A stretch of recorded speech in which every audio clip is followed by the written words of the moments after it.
We're still in section 4.1 on maxima and minimas. We're going to look at some application problems. So if we look at number 52, on number 52 here, they talk about maximizing revenue. Talks about a sales analyst determines that the revenue from the sales of fruit smoothies is given by the function r of x equals negative 60 x squared plus 300x, where x is the price in dollars charged, once again from 0 less than or equal to x less than or equal to 5.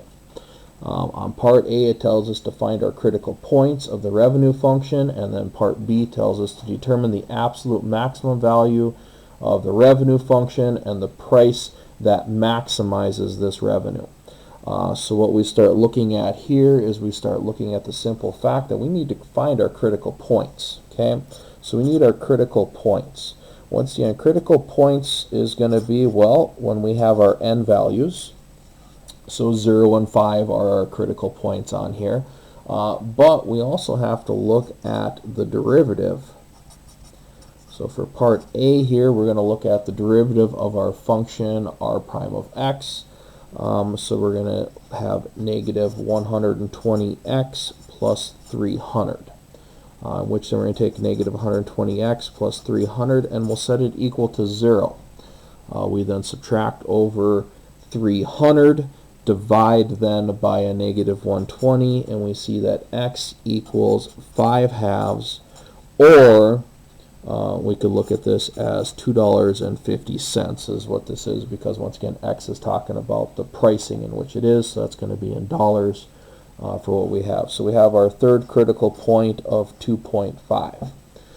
So now what we're going to do is we're going to test all our critical points for part B. We're going to look at r of 0, r of our 5 halves, or 2.5, and then r of 5. So in plugging these into our original function, we get negative 60 times 0 squared plus 300 times 0, which equals 0. We have negative 60 times 5 halves squared plus 300 times 5 halves, and then this is going to equal 375. And then if we take negative 60 times 5 squared plus 300 times 5, this also will equal 0.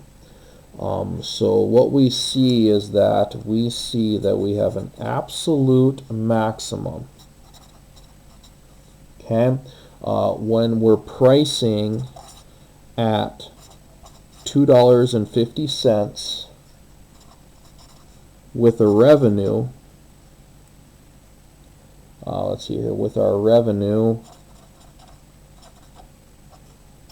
of $375.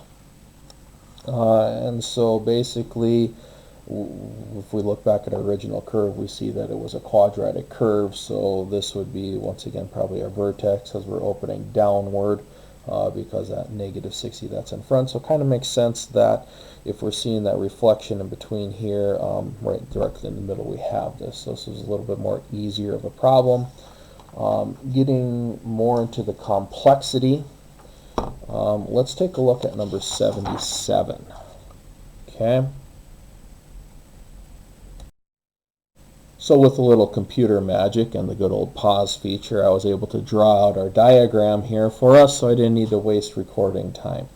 If we look at this problem here, it says you must get from point P on this graph right here. So this is you as a lifeguard. You are going to run straight along the shore of a lake to a stranded swimmer who is 50 meters from point Q. So we look, point Q would be this perpendicular to the shore here. That is 50 meters from you. If you can swim at a speed of 2 meters per second, but you could run at a speed of 4 meters per second, at what point on the shore, so we talk about this point X meters from Q, do you want to jump in and start swimming? Once again, we want to be able to reach this in the minimum time. So our value that we're looking at is we want a minimum time feature. Okay, So we're looking to minimize our time. Once again, as a lifeguard, you want to get to that person as fast as possible. And math can help with that, but please, if somebody is drowning, don't try to do the math at that given point in time. This should be done prior to anything that's going on. So if we look at our problem itself, we're basically trying to figure out what are our time features in here. We're given rates and distances.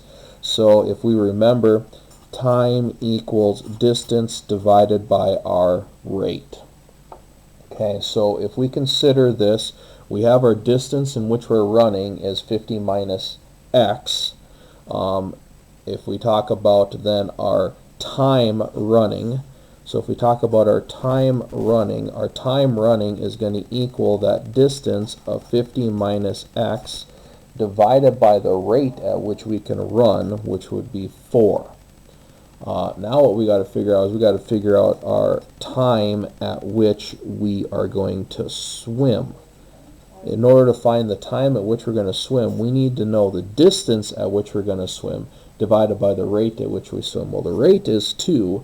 We need to know what is the distance that we're swimming. So if we come here and we look at this, we basically have this right triangle right here, where we have a side length of 50, a side length of x, and this would be in relationship to our distance at which we are swimming. So if we consider this right triangle, Pythagorean theorem applies, so we're going to take the legs squared. So 50 squared, we're going to add our other leg squared, and then this would equal our distance squared, so then we would take the square root of that. So our distance swimming would be the square root of 50 squared plus x squared on here. So then we would plug that into our problem. Once again, 50 squared would be 2500 plus x squared. So now what we're trying to do is we're trying to minimize time.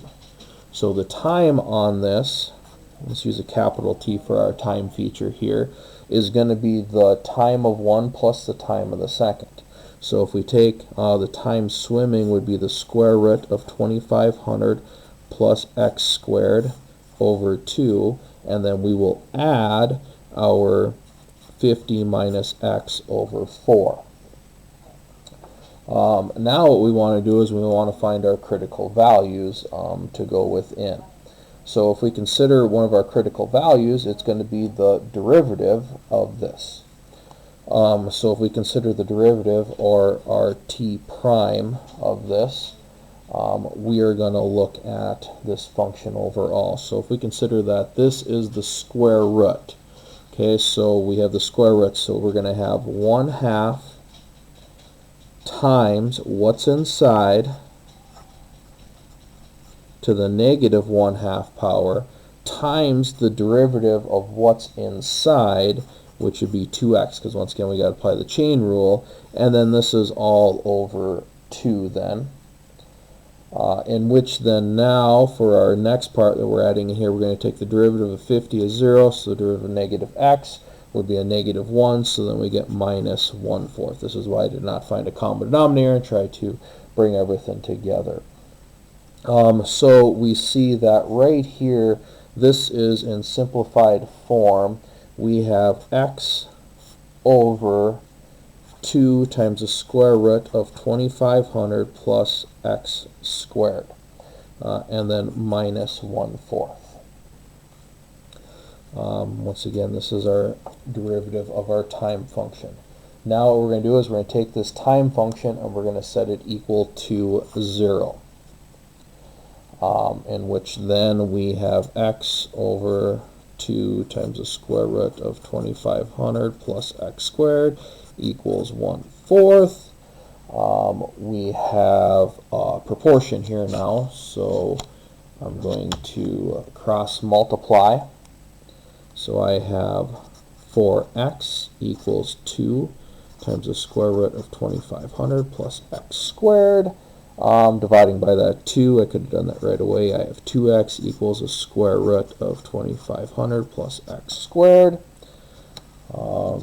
Running out of paper now, so let's bring in another sheet here. We would have then Squaring both sides, we would have 4x squared equals 2500 plus x squared. So 3x squared equals 2500. Dividing over by 3, x squared equals 2500 over 3. Taking the square root, once again plus or minus, but we can't have negative in our value within here because we are talking about time. Time machines don't work at this given point in time, so we have to just continue on. So taking the square root, we have 50 over the square root of 3. So that is 50 square root of 3 over 3, once again, seconds. If we consider everything that's going on into the problem itself, we're looking at critical values. Okay. Once again, our critical values or critical points that are on here. Do realize this is dealing with x and our distance that we're working with in here. We are really trying to figure out what is this x value at which we have to jump into the water and start swimming from our running time. Do realize we can run faster, so we probably don't want to start swimming right away. But you probably don't want to run the entire distance. But once again, our end values are critical points. So if we notice, our critical points on here are going to be x equals 0, and then our 50 root 3 over 3, and then 50 for everything within here. So now when we start looking at our time function with our x values, we'll come back to our original time function here. And we're going to plug 0 in to that. So once again, our original time function was this right here, the square root of 2500 plus x squared, the square root of that, and then over 2 plus 50 minus x over 4. When we plug this in, we see that we would get 37.5 seconds. When we would plug in our 50, we would get 35.355 seconds. So we see that we'd be better off and we'd be faster if we would run the entire distance over and then jump into that perpendicular. So if we see here, let's go like this. If we would run this entire distance and then jump in and swim out, we would be 35 seconds. If we were to try just to swim that entire distance right away, we would be at 37.5 seconds. So as a lifeguard, it'd be good to know that you're better off running closer rather than jumping into the water right away. But if we look at our last critical point in here, which was our 50 root 3 over 3, when we substitute that into our time function, once again, I'll show this one here for you. I did it on the previous two. But if we take that 2500 plus and then we go 50 root 3 over 3 and we square it, and then this is all over 2 plus 50 minus 50 root 3 over 3 all over 4. Notice we have this very ugly complex fraction, and then the sum of this going on within here. So we would be using our calculators. We would see that we would get 34.151. Okay, so we're seeing that time of 34.151 would be our best. So we would see that we'd have an absolute minima when x equals 34, value when t is 34.151 seconds. So that would be the fastest time, and once again, that's a full second faster than what it is if we were to run all the way over and then swim in a perpendicular. So that would be an excellent thing. But now we got to figure out what is this distance going to be. So to find the distance now, once again, this was our distance running. So if we consider back, our distance running was dealing with this right here. So what we would do is we would take our distance equals rate times time. So we have our time and then we have our rate.